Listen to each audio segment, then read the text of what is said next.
আপনারা দেখছেন সিএম বাংলা, নিরন্তর বাংলার মুখ। This channel does not promote any violent, harmful, or illegal activities. All content provided by this channel is meant for an educational purpose only. ৪৮ ঘণ্টা পর উদ্ধার হল ট্রেন থেকে জলঙ্গি নদীতে পড়ে যাওয়া যুবকের দেহ। চলন্ত ট্রেন থেকে জলঙ্গি নদীতে পড়ে গিয়ে নিখোঁজ যুবকের দেহ উদ্ধার হল রবিবার সকালে। দেহটি উদ্ধার করে ময়নাতদন্তে পাঠায় কৃষ্ণনগর কোতোয়ালি থানার পুলিশ। মৃত যুবকের নাম কামাল হোসেন শেখ, বয়স আনুমানিক ৩৩ বছর, বাড়ি মুর্শিদাবাদ জেলার নওদা এলাকায়।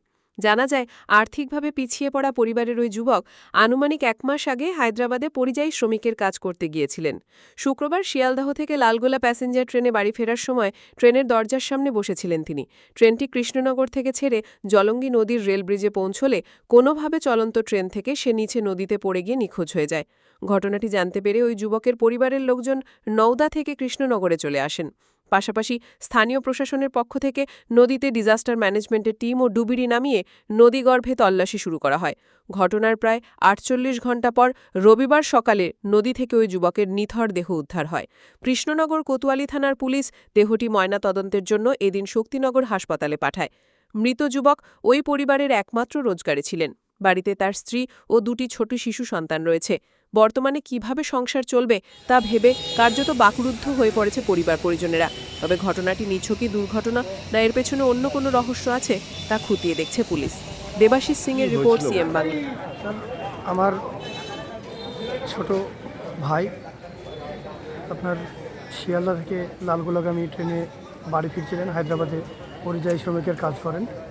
বাড়ি ফিরছিলেন কৃষ্ণনগরে আপনার ৭টা ১ কিংবা ৭টা এই সময় নাগাদ গাড়ি ছাড়ে।